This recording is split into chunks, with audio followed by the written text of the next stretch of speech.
Maksud dia bincang ni lelaki. Masa apabila lelaki dia sujud, tulang belakang dia ni kena disamakan. Luruskan tulang belakang tadi sama macam dia duduk. Macam mana dia duduk, macam tu dah tulang dia tadi turun. Jangan dia duduk macam ni. Bila dia sujud, dia lengkungkan belakang dia. Melengkung ni yang tak mau ni. Jadi pertama dia kena betul-betul lurus. Dan melengkung ke atas pun tak mau. Melengkung ke bawah pun tak mau. Kalau melengkung ke bawah ni dia panggil tidak mukhawwiyan. Jadi mukhawwiyan ni maksudnya dia tegakkan badannya, jangan lembikkan badannya letak ke bawah macam ni. Jadi kena keraskan belakang badan tadi tu.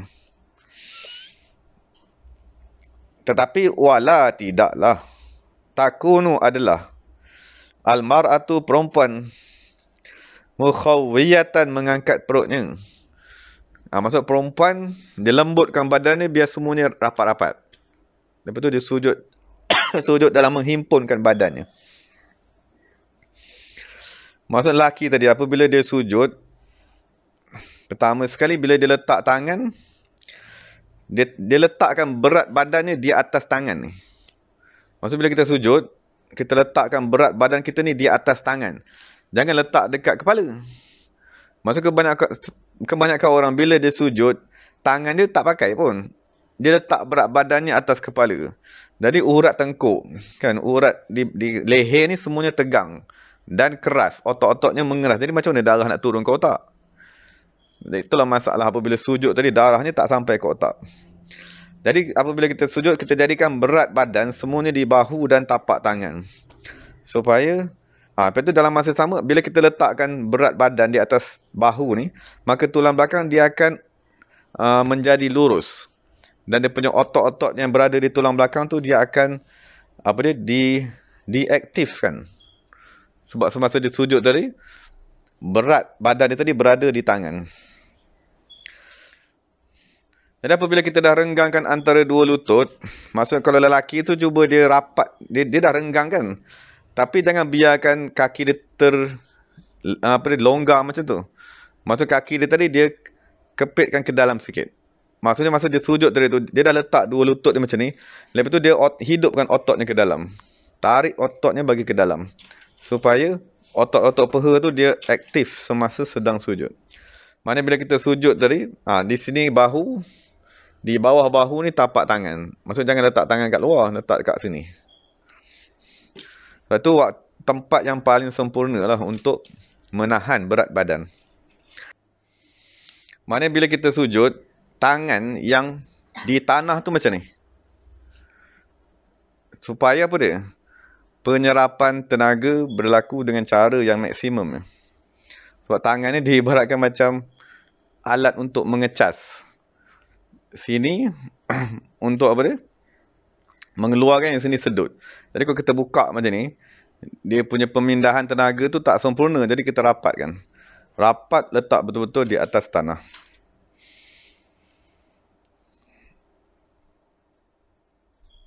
Wa in dan sekiranya lam tidak yadumma merapatkan al-ibhama ibu jari. Maksud dia letak macam ni. Maksud ibu jari ni kita tak rapatkan. Fala ba'sa, tidak mengapa. Sebab yang pentingnya 4 jari tadi tu. Sebab dia memang posisi tangan macam ni. Maksud kalau kita letak tangan, ibu jari dia memang tak rapat. Ibu jari ni dia memang diciptanya macam ni. Jadi kalau kita biarkan dia macam tu tak apa. Tapi 4 jari ni dia memang dicipta rapat. Dia memang bersebelahan ni.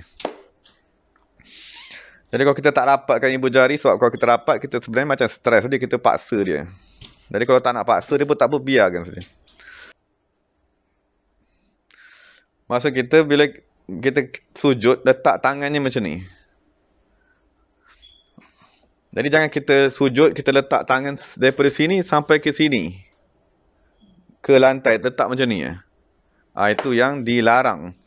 Maksudnya Nabi kata, janganlah kamu sujud seperti mana anjing meletakkan tangannya. Maksudnya letak tangan daripada hujung sini sampai kepada hujung sini, letak semuanya di atas tanah. Maka larangan tersebut kerana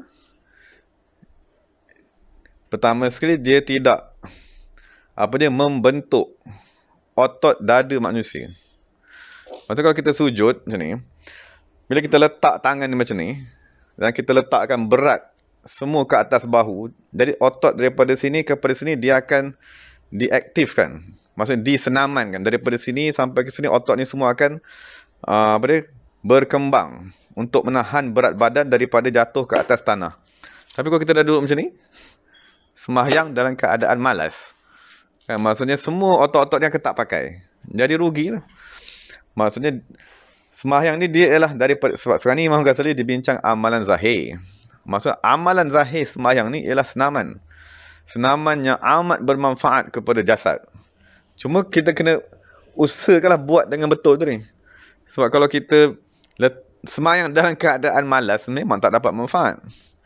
Lepas tu dalam Quran Allah Ta'ala cela, wa iza qamu ila salati qamu kusala. Salah satu sifat orang munafik apabila dia sembahyang dalam keadaan malas. Maksudnya dia tak buat pergerakan tu bersungguh-sungguh. Yura'unan nas, dan menunjuk-nunjuk kepada manusia. Jadi kalau kita letak tangan seperti anjing tu, memang otot sini semua ni tak pakai. Kita dah jadi macam kita hempukkan badan kita ke tanah. Jadi tak ada otot yang akan bekerja. Tak ada otot yang akan diaktifkan semasa kita tadi berdiri ataupun masa kita sujud tadi tu. So sekarang ni kita nak kena maklum, kita semuanya dikurniakan dengan tulang. Tapi yang nak menyelamatkan tulang ni siapa dia? Otot tadi lah. Maksudnya otot tu yang akan menyokong tulang kita tadi.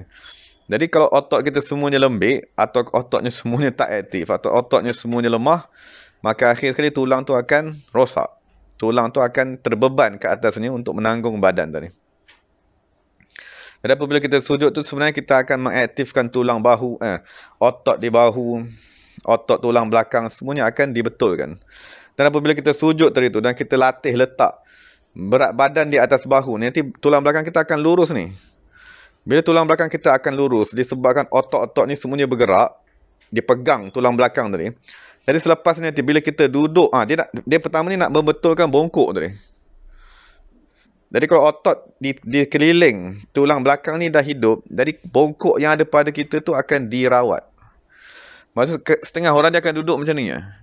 Dia memang biasa duduk macam ni. Tapi kalau kita dah biasa sujud dan betul ni, badan dia akan automatik tarik sendiri. Kalau dia duduk macam ni pun nanti badan dia akan tarik. Sebab otot yang belakang tu dia dah hidup. Bila dia dah hidup, kalau kita letak dari satu posisi yang tak betul, nanti dia akan tarik balik semula. Itu cara, maksudnya bagaimana sujud tadi dia merawat tulang belakang yang paling penting kepada manusia tadi. Tadi badan kita akan sentiasa tegak. Yang tegak lah sebab kita tadi aktifkan otot semasa sujud. Tapi syaratnya masa sujud tadi, berat badan letak di atas bahu. Maksudnya kita tahan badan tu dengan bahu, bukan tahan dengan kepala. Maksudnya jangan kita sujud letak semua berat badan di atas tengkuk. Jadi tangan ni semua tak pakai. Sambung. Jadi setelah kita dimaklumkan, jangan sujud seperti mana sujudnya anjing tersebut. Atau seperti mana anjing tadi meletakkan tangannya. Pertamanya nak mengelakkan otot-otot semua tidak bergerak, tidak berfungsi. Dan kedua nak mengelakkan sifat malas di dalam sembahyang. Maksudnya sifat malas di dalam sembahyang ialah sifat orang munafik. Jadi dilarang. Wa an yaqul, dan Nabi apabila disebut anjing tadi, dia ada isyarat kepada apa dia? Maksud kalau kita buat juga macam tu, kita akan ditimpa salah satu sifat anjing. Sifat anjing yang paling menakutkan apa dia? Maksud dalam peribahasa Arab, dia memang bagi tahu, sammin kalbaka yakulka. Atau Melayu dia kata apa dia? Seperti melepaskan anjing tersepit. Maknanya kita akan dapat satu penyakit tidak mengenang budi.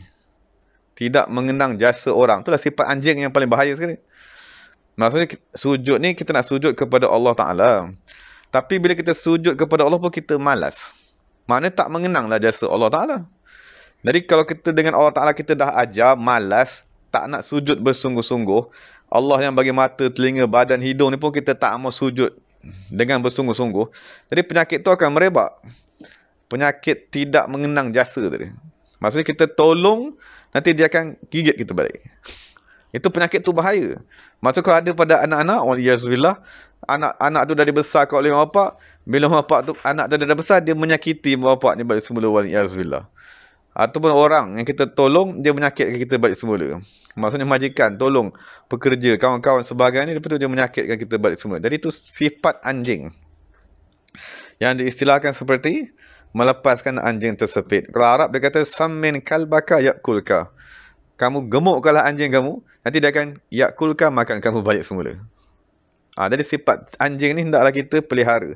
Dan Nabi nak bagi tahu, kalau kita mengamalkan sujud seperti anjing, maka dikhawatiri perangai ni berjangkit kepada kita. Wa iyazbillah. Wa ayyaqula, dan berkata semasa sujud. Inilah faedah tadi. Bila kita dah tahu ada penyakit-penyakit seperti penyakit anjing tadi, maka apa dia? Wa ayyaqula, maka hendaklah dia berkata, subhana, penyucianku, Rabbi, kepada penciptaku, al-a'la, yang paling tinggi. Salasan, 3 kali. Jadi moga-moga apabila kita baca subhanallah tadi, kita diselamatkan daripada sifat anjing tersebut. Sifat dan sifat-sifat binatang yang lain lah yang menyakitkan.